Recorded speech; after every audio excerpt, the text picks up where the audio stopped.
Me pareció todo el video. Una persona que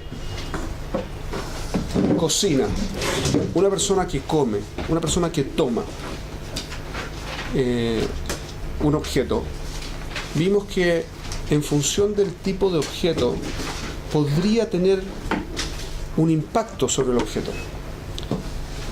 Dijimos, el vino, por ejemplo, en Masejet Avodat Zará, y así también lo trae el Rambam en J. Avodat Zará y es la Halajá Lemaasé, una persona que es Oved Kohabim, que es idólatra, si toma un vino, el vino queda pagum, queda dañado, porque hay una condición básica en el vino que lo hace tremendamente sensible.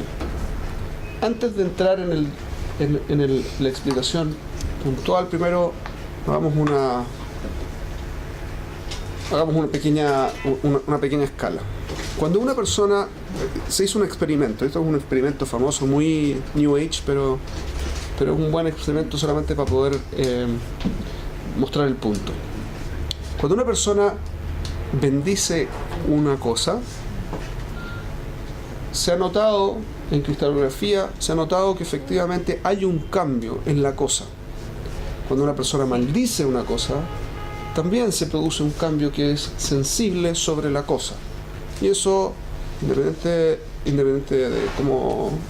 No quiero entrar en los detalles, ni cómo funciona, ni las explicaciones. Más o menos es una cosa sin agua. El agua. Agua. El ejemplo lo hizo un japonés, me parece que fue, y lo hizo sobre... Lo de las células. Correcto. Que se ven. Y que cambia la forma de la... Cambia. O sea, que veo... No es que tú lo ves, se cristaliza, y al cristalizarse se cristaliza distinto, uno que otro. No solo con el agua, con las plantas. Se ha notado, y hay toda una tendencia también muy New Age de hablar con las plantas, y el motivo es porque se hizo experimentos y se notó que efectivamente la velocidad y la capacidad de crecimiento de las plantas depende del trato, que hay lo que son sensibles al trato, ¿sí? Yoga y en yoga le hablan al cuerpo. Tipo, y lo visualizan y le hablan, le dicen cosas y vos ves los cambios en las personas, los logros. ¿Es cierto? Hablándole al cuerpo, parte del cuerpo.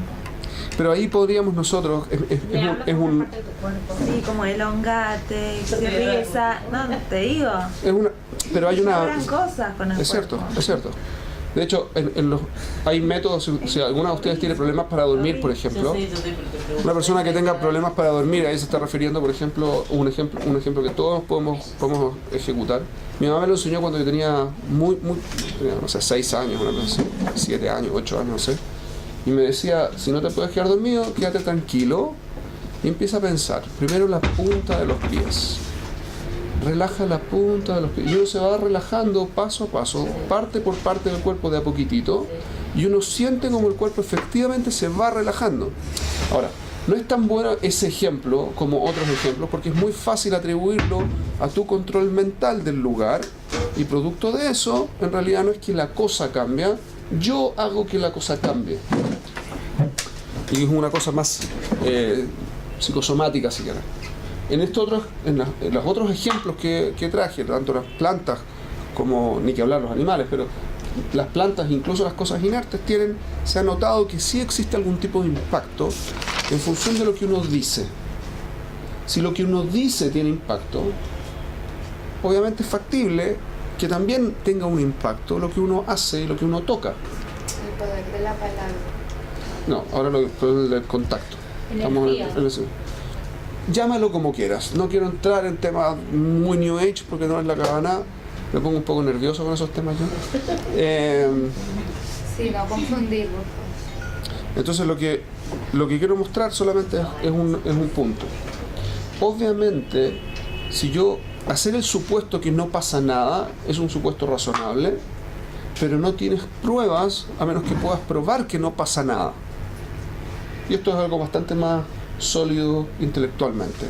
Cuando uno dice que no hay un efecto, implica que yo puedo probar que no hay ningún efecto.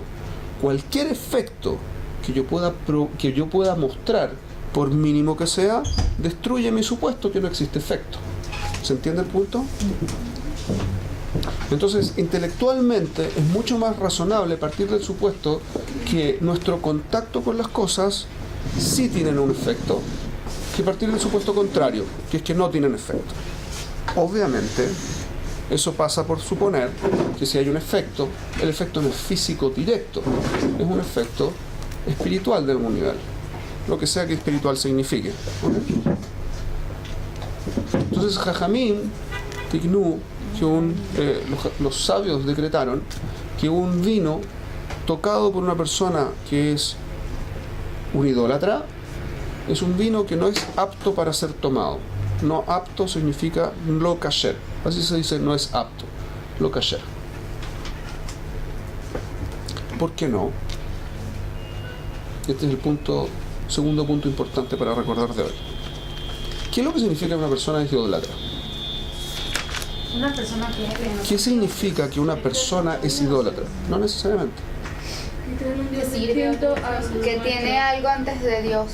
Que no se relaciona con Dios directamente, sino que tiene intermediarios, que tienen voluntad propia, que hilo. Una persona que usa la naturaleza para su conveniencia, incluso que piense que Dios está detrás de la naturaleza, en alguna forma está funcionando como si fuese un idólatra. ¿Okay? Cuando estábamos, en algún momento hemos estudiado este concepto y voy a dar el mismo ejemplo que di en su momento. Una persona está trabajando. ¿Quién le da el trabajo a la persona? Hashem, o el jefe. El jefe es el Sheliach, el enviado de Akadosh Baruj Hu para que yo tenga un trabajo. Si eso es cierto, entonces viene mi jefe y me dice que robe. ¿Yo robo o no robo? La culpa no va a ser mía igual porque me mandaron. ¿Robo o no robo? Si yo robo, le estoy haciendo caso a mi jefe, que es autónomo y que Akadosh Baruj Hu no tiene nada que ver. Si no robo, no le estoy haciendo caso a mi jefe porque no va de acuerdo con la voluntad de Akadosh Baruj Hu. O sea que yo me estoy relacionando directo con Akadosh Baruj Hu y no con mi jefe. Mi jefe es el intermediario y eso queda claro para mí. ¿Se entiende? El primero funciona como idólatra, no tiene din de idólatra necesariamente, pero funciona como idólatra. El segundo funciona como, desde nuestro punto de vista, correctamente. ¿Ok? Una persona, por lo tanto, que si el jefe le dice que arregle un poco la presentación para que no se note que se cometió un error y uno lo hace, entonces ese jefe ya no es un Sheliach, es el que en realidad me dio el trabajo y Dios ya no es parte de la película. Cuando una persona piensa que otro le pegó y entonces se enoja con la persona, que es lo que Dios no tuvo nada que ver, también... Bueno, es parte de la película. Te manda Hashem para que después... Bidyuk. Para probar el libre albedrío de... Bidyuk. Siempre lo puedo interpretar de esta forma y siempre lo puedo interpretar de la otra forma. Una persona que se relaciona con el mundo ve que Dios no es parte de lo que está sucediendo, de ninguna... Él solamente se relaciona con Dios, por ejemplo. Voy a poner un ejemplo lamentablemente bastante clásico, pero una persona que se relaciona con Dios en el Bet Knesset, en la sinagoga, en el templo, o como quieran llamarlo, y cuando sale de ahí, no, en el fondo es idólatra. En su comportamiento es idólatra. Porque Dios no está restringido adentro del Bet Knesset. Dios no tiene lugar. Y todo lo que sucede, decimos nosotros, lo hace Akadosh Baruj Hu. Es muy delicado el tema, porque Es ciertamente muy delicado. que podemos atribuirlo, Muy permitir que delicado. alguien abra una botella de vino y en realidad en su fuero íntimo es idólatra. Entonces, un segundo, estoy paso a paso, vamos construyendo. A mí me gusta hacer las cosas ordenadito, No, perfecto. de a paso, no saltarme ninguno. Entonces, Muy delicado. cuando tengo un idólatra mamash, una persona que efectivamente hace acciones de idolatría explícita, por ejemplo, servir a otros dioses, servir a los planetas, vivir en función del tarot, del horóscopo o de cualquier otra cosa de ese estilo, En el fondo, Dios no es parte de su película. Y en el fondo, de oraita o no de oraita, es decir, en términos de la definición más pura, que es la de la Torá, o su extensión, que es lo que estamos diciendo, en cualquiera de los dos casos, la persona es un idólatra. Superstición, que es la más común. Superstición, si quieres, cuando no es una superstición que tenga fuente, lo que fuera. En esas condiciones tenemos un problema enorme. Jajamim decretaron, los sabios decretaron que no podemos tomar vino tocado por una persona que es idólatra. Y resulta que si ustedes piensan, como estábamos diciendo, casi todo el mundo es idólatra. Claro, por eso. Pero ¿por qué no puede tocarlo una persona idólatra? Porque al tocarlo pasa lo siguiente: una persona idólatra, el din viene de Jajamim, lo decretaron así, porque en el tiempo de Jajamim la gente hacía idolatría explícita de la Torá, explícitamente como en la Torá está prohibido hacerlo, y usaban vino, que es un elemento tremendamente sensible al objetivo que se le da, a la kavaná, al objetivo que uno le pone, y lo usaban para servir a los dioses, por ejemplo, emborrachándose, por ejemplo, haciendo sacrificios y virtiendo vino encima. Entonces una persona, al tocar el vino, según Jajamim, lo que está haciendo es alterar el objeto, altera el vino, y el vino se vuelve pagum. El vino cambia y se daña, porque ahora tiene como objetivo, al menos parcialmente, servir a otro que no es Dios. Y eso es producto de quien lo tocó. ¿Su estado físico sí cambia entonces? De acuerdo a lo que dijo Hazal, alágicamente cambió seguro, no hay ninguna duda. ¿Por qué cambió? Estamos tratando de hacer una explicación un poco más extensa para que nos podamos relacionar más fácil con el tema. Pero técnicamente una persona que una persona que es idólatra, toca, y idólatra como está prohibido en la Torá, toca un vino, el vino es pagum, no se puede tomar, no es kasher. Entonces es muy difícil como vivir en Huslarets porque, o sea, si no va a un sitio y se toma un vino, o sea, hay 1000 lugares que no son kosher, es casi que imposible, por ejemplo, vivir en Venezuela. O sea, si quieres llevar una vida... Venezuela no es un buen lugar para vivir. No, en general, No por el vino. o sea, sí, igual tampoco. No por el vino. Hablando de un vino, ¿qué cambio hace que sea merushal? Bueno, Paso esa es la a idea, paso. pero con esto, Paso ¿cómo a paso. consigues Entonces, en una primera aproximación, si uno trata de entender... O sea, no necesita ser Chicas, judío. déjenme terminar de decir... No tiene que tener el título judío. Chicas, déjenme, please, avanzar un segundo. Entonces, ¿qué? Un segundo, ya voy a contestar. Todas esas preguntas vienen, mi mail es lo que estoy diciendo. De paso, es lo que estoy diciendo. Entonces, una persona que es idólatra de la Torá, seguro que daña al vino, porque el vino queda pagún, queda dañado, y eso es producto que lo toca. En la lógica que hemos dicho hoy es bastante claro por qué. ¿Qué pasa con una persona que no es de la Torá, pero que también toca el vino y que tampoco tiene una mentalidad o una comprensión del mundo? ¿Qué es lo que hace que se vuelva pagún? El hecho que no es judío, el hecho que es dafka, que tiene que ser idólatra 100%, ¿qué es exactamente el punto que hace la acción de convertir al vino en vino pagún? ¿Se entiende la pregunta?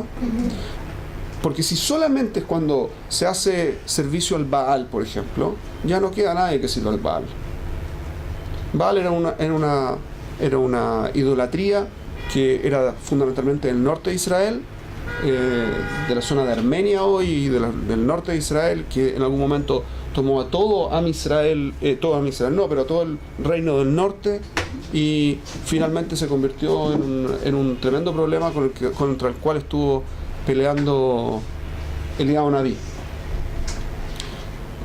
Pero ya no queda nadie de esos, o si quedan son 2-3 personajes en el mundo. No es un hashash, no es una duda de este personaje que está caminando por aquí, tocó el vino, lo volvió o no lo volvió pagún. Entonces, ¿Cuál es el punto? ¿El punto es que tiene que ser idólatra explícitamente? Obviamente no. El problema es cuál es la zona gris. En la zona gris, yo creo que estamos todos. Yo estoy probablemente en la zona gris también. Porque hay ciertos niveles en los que yo todavía no me relaciono con Dios directamente. Yo todavía me enojo con gente porque la gente es la que me está, no sé, tirando el auto encima, o el tipo que me pasa una multa y no es justo, o lo que... Como yo me enojo con la persona, que es lo que la persona me lo mandó. Tengo que hacer todo un trabajo para acordarme que no es la persona, no tiene nada que ver. O tiene que ver, pero no es más que un shalíaj. ¿Ok? Entonces, como estamos, gente como yo estamos en el gris, entonces que yo toco un vino, ¿también está pagum o no está pagum? ¿Cuál es el gris? ¿Cuál es la tonalidad de gris que define que esto efectivamente es pagum o no? Y eso va a ser un mahloket de Jajamim, Rishonim y Aharonim. Es una discusión muy fuerte que tiene toda clase de posturas. Pero en el fondo hay dos grandes cortes que uno puede hacer en la mayor parte de las posturas. Una es que yo puedo suponer, quizás tres, pero voy a partir por dos por lo menos. Yo puedo suponer que toda persona judía, porque es judía, tiene una mentalidad judía. Creo que es un supuesto bastante etéreo y bastante poco definido, pero podría ser ese supuesto. Si es así, y efectivamente todo judío piensa como judío, cosa que yo creo que no es correcto, digamos, pero eso es mi opinión personal, yo no soy nadie para decir nada al respecto, pero hay muchos poskim que sí van de acuerdo con eso. Si un judío siempre piensa como judío, entonces al tocar un vino no va a pasar nada. Esa es una primera diferencia. Yo podría hacer una segunda diferencia. Todo judío que piense como judío, al tocar el vino, no pasa nada. ¿Qué significa que piensa como judío? Que tiene ideales de judaísmo. Eso es otra postura también de Jajamim. Puedo tener una tercera que tiene que ver con la segunda, pero no es exactamente igual, que es la diferencia que estaba pensando en incorporar ahora. Que es que en el fondo yo puedo decir, todo judío que piense y se comporte como judío. Si es así, el grupo es más chico. ¿Se entiende? Yo puedo decir, el judío en general piensa como judío. O no, hay judíos que piensan como judíos, hay judíos que no piensan como judíos. O puedo decir, hay judíos que piensan como judíos, hay judíos que no piensan como judíos. Y dentro de los que piensan como judíos, hay algunos que actúan como judíos y algunos que no actúan como judíos. Puedo dar vuelta a las cosas. Puedo decir, hay algunos judíos que actúan como judíos, pero que no piensan como judíos. Y hay algunos judíos que actúan como judíos y piensan como judíos. ¿Entienden todas las opciones que vimos? Y hay quienes no son judíos que tienen mitzvah y Torah como un judío. ¿Pero con qué criterio confías? El punto es justamente el tuyo. ¿En quién confío? ¿Cómo hago? ¿Cómo corto? Entonces depende del posek, es cómo se va a hacer la diferencia. Y en el fondo, la diferencia depende de dos cosas distintas. ¿Para qué estoy haciendo el psak halajá? ¿Para qué se hace la diferencia? Puedo estar haciendo la diferencia para permitir lo máximo posible de vino, porque si no la gente, si solamente los que actúan bien y piensan bien dentro del pueblo judío son los únicos que pueden tocar el vino, entonces ¿bajo qué criterio mejor cerramos todas las viñerías, porque no hay cómo que sobreviva la industria entera, se va a las pailas. Una pregunta, aquí también entra jugo de uva, ¿no? Un segundo, porque todavía no llego a ese punto. Entonces, eso es una opción. Entonces, puedo tratar de que la mayor parte del vino sea kasher, y entonces me voy a basar en la versión más fácil de la división. Yo estoy seguro que hay un concepto halágico que se llama de hazaká. Hazaká significa que Cuando yo escojo algo, yo lo tomo y lo considero de una determinada forma. Cuando yo veo un vaso de cartón como este, ¿Cómo se llama el concepto? Hazaká. Hazaká viene de Hazak, que es fuerte. Pero Hazaká viene en realidad del lashon lahzik, asir, ¿sí? Tomar. Y tiene que ver con lo siguiente. Cuando yo veo un objeto que parece un vaso y que parece que es para tomar y que parece ser sólido, yo me relaciono con él que lo que es así. Aunque puede ser que sea un truco. Puede estar hecho de crema y que yo cuando lo tomo se me hunden los dedos en el vaso. Puede no ser lo que yo creo, pero yo me relaciono, yo tomo el vaso, yo tomo el vaso que lo que es un vaso normal. Este es el concepto de Hazaká. Yo me relaciono con la cosa que lo que es como yo lo entiendo stam, sin darle vuelta. Entonces, este concepto es el que aplica lógicamente en muchos aspectos, tanto en términos de Tahará y en términos de Kashrut y en un montón de ámbitos. Y en ese concepto, entonces yo puedo decir así. Cuando yo me relaciono con una persona en particular, esa persona la tengo que considerar como su stam, su condición stam. ¿Qué significa eso? Sin tener que meterme en detalles. Entonces yo me voy a pensar así. Cuando veo a un judío, stam, un judío se comporta como judío. Y eso me arregla un montón el mundo. Eso define que stam, un goy, se comporta como goy. Stam, un judío, se comporta como judío. Si stam el goy se comporta como goy y stam el judío se comporta como judío, y esa es la definición alágica, entonces es fácil de dividir. Puedo decir, todos los judíos que toquen, kasher. Todos los goyim que toquen, no kasher. ¿Se entiende?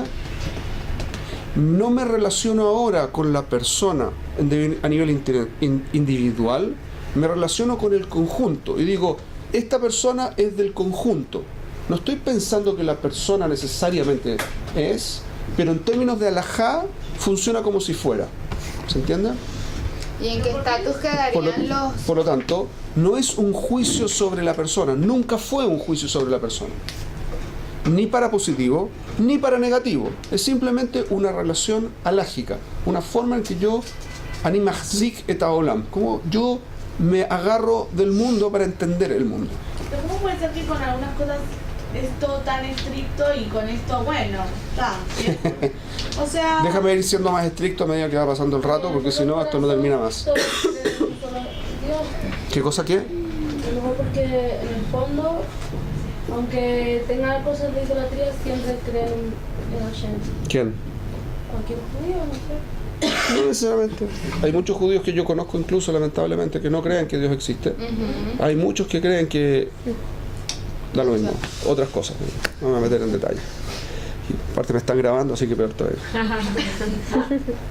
Entonces, primera etapa, yo puedo hacer lo más simple, es entrar por la Hazaká. Esta persona es una persona que es judía. Como es judía, me voy por la Hazaká, que todo judío funciona como judío, listo. Y esa es una muy buena Hazaká, hace unos 100, 150 años, una excelente Hazaká. El nivel de asimilación del pueblo judío hace 150 años era de entre un 3 y un 6%.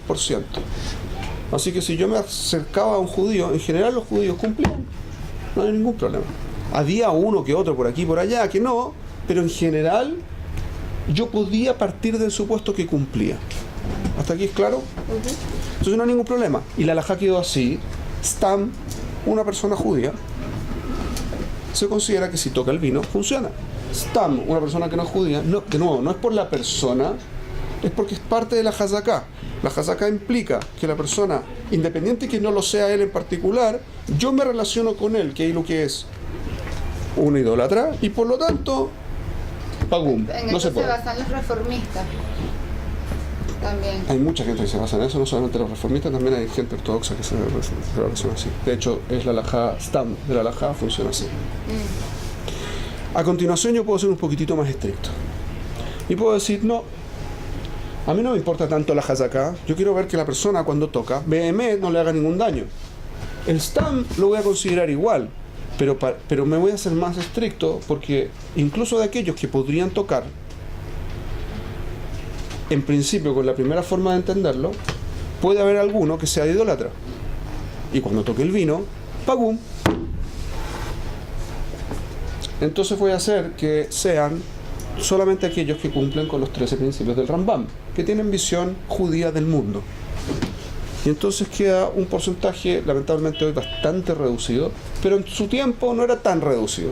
En vez de ser el 97 o 93% del mundo judío, era el, no sé, 70%, 80% del mundo judío. En su tiempo. Hoy es mucho menos. Pero, yes. O puedo ser un poco más estricto. Puedo decir, no, para que no sea pagum, no solo que tiene que pensar como un judío, tiene que actuar como judío. Lo puedo poner al revés. No basta con que actúe como que sea judío, tiene que actuar como judío. Que actúe como judío no me garantiza en lo absoluto como piensa. Quizás esta es una escalera más fácil más fácil para relacionarse. Que actúe y que cumpla con mitzvot no implica que piensa como yehudí. Y eso lamentablemente uno lo ve. Pero es súper personal. Obvio. Por eso, como yo no me voy a ir a hacerle una encuesta de personalidad y de filosofía a la gente que toca el vino, yo parto de un supuesto base. De que todos cumplen. Todos cumplen, o con determinada definición específica yo voy a asumir que cumplen. Pero además, Y ese es todo el punto que estoy tratando de marcar. Un segundo. Déjame. Sí, sí existe. Un segundo. Déjame. Entonces, ¿qué es lo que puedo decir? Una persona que cumple Shabbat hace lo mínimo, cumple Shabbat y como cumple Alajá, que es conocido que esto es una persona que cumple Alajá. Puede ser que cometa errores por aquí y por allá. Puede ser que tenga algún tema que le cuesta mucho por aquí y por allá. Pero Stan se le conoce como una persona que cumple. Si es una persona que cumple, entonces cuando toque no va a ser pagum. Porque su acción es acción de Yehudí. Como su acción es acción de Yehudí, toca, no es pagum. Eso implica que todo aquel que no cumple, o que es conocido que no cumple, toca y es pagum. ¿Sí? Y puedo ir más profundo. Y esa también alajá le hace de hecho ese es el psak alajá del Rambam, que no es menor, ¿no? Y puedo ir más profundo todavía y puedo decir, no, una persona que toca, si no piensa como judío y actúa como judío, entonces va a ser pagum. Casi nadie sostiene eso. ¿Ok? Pero eso en el fondo son las divisiones. Obviamente, en cualquiera de las divisiones hay un problema muy grande con el vino que uno tiene que tener cuidado igual. Entonces, Jajamim, cuando hicieron la takaná de hacer del vino pagum, incorporaron una cláusula. Eso es solo con el vino que sirve para hacer idolatría. Una persona idólatra, igual que los Yehudim, con respecto a Kadosh Baruj Hu, cuando había el templo, nosotros hacíamos ofrendas con vino también. Todos los sacrificios había vino incorporado. Entonces había vino, y el vino era meudar, así como de lo mejorcito del vino que podíamos tener.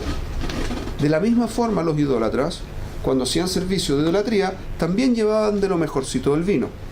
Así que yo puedo hacer que el vino no sea de lo mejorcito, que sea malo, no apropiado, por lo tanto, para Avodat Kohabim. Si yo hago para idolatría, si no es apropiado para idolatría, entonces no hay ningún problema. Porque el goy o el idólatra, en el fondo, porque cuando use palabra goy, en el fondo la palabra que usa los textos es akum. Akum es Obed Kohabim, ¿sí? Es una sigla que significa idólatra. Y esa es la palabra goy es pueblerino en el fondo, pero se refiere a un akum, un Obed Kohabim, un idólatra. Entonces, cuando un idólatra toque, no va a estar pensando en utilizar el vino para ofrendárselo a nadie. Una vez que no está pensando, entonces cuando lo toca no lo hace pagum. Y este es el concepto de mebushal o lo mebushal. O un vino mebushal tiene dos acepciones. El bishul tiene que ver con la cocción, pero también tiene que ver en frutas con la maduración. Entonces un vino que no está completamente maduro es un vino que es jugo. Un vino que es jugo no es vino. Como no es vino, no es apropiado para dar un servicio de Abodat Kohabim, de idolatría. Tampoco para hacer vino en el templo. Pero el Maaseh lo puede usar. Incluso que lo toque un Obed Kohabim, un idólatra. O sea, no aplica. No aplica. La Takaná solo aplica para vinos que son apropiados para. Y de la misma forma, si yo caliento el vino al punto de ebullición y después lo bajo de temperatura y lo consumo así, tampoco aplica, porque es un vino que yo hice pagum físicamente. Y entonces ese es el concepto del vino mebushal. Mebushal significa que está cocinado. Y hay distintas posturas halágicas. Hay quienes dicen que en el proceso de hacer pasteurización, que es casi obligatorio en el mundo para los vinos, cuando no, en realidad no, para algunos vinos se hace. Entonces la pasteurización, que es un proceso en el que se calienta bruscamente y se enfría bruscamente para matar todos los microorganismos que pudiera tener, ¿sí? Todas las infecciones que pudiera tener el objeto. Entonces cuando se hace pasteurización del vino, el vino se vuelve pagum en términos de abodá zará y también de abodá en el templo, y por lo tanto cualquiera lo puede tocar, no pasa nada. Pero eso considera que el vino ya no es tan bueno. Si el vino no es mebushal y es vino, entonces hay que tener todos los cuidados de rigor. Depende de la halajá. La halajá le Maaseh práctica, la mayor parte de las posturas sostienen la primera división, hazaká. Este judío tiene hazaká de judío, no pasa nada si lo toca. Este no es judío, entonces tiene hazaká de idólatra, independiente que no sea idólatra, tiene hazaká de idólatra, y por lo tanto, si lo toca está mal. Esa es la mayor parte de las posturas hoy, que básicamente lo hacen para que exista la opción en montones de lugares. Sí. Cuando cargan un vino, el cristal como que Lo aísla. Exacto. Siempre y cuando no sea cli. Cli es un utensilio, pero en términos de halajá, un cli es una cosa que tiene una apertura por arriba y no está abierto por abajo. Eso es un cli. ¿Ok? Si es así, entonces si yo tengo una botella o un botellón o un jarro, ¿sí? Y lo lleno de vino y lo dejo abierto, entonces está en un cli. El cli hace que al tocarlo igual se vuelve de pagum. Si está cerrado, entonces... Si está cerrado, entonces no. ¿Okay? Por eso los vinos que son no mebushal, normalmente cuando tienen hechsher y el hechsher es bueno, vienen con una cintita, una especie de celofán chiquitito, que es el sello de kashrut. Si está roto, el vino no es kasher. Porque es un ed, una especie de testimonio de que efectivamente nadie tocó el vino estando el vino abierto. Si está abierto, no tiene eso. Hay quienes consideran, ¿vieron que el vino cuando uno lo quiere abrir tiene que sacar un hilito hacia alrededor? Hay gente que considera que eso es suficiente como sello. Hay gente que dice que no. ¿Ok? Atkan. Vamos a dejarlo hasta aquí hoy. Eso. ¿Suficientemente enredado? ¿De quién es este?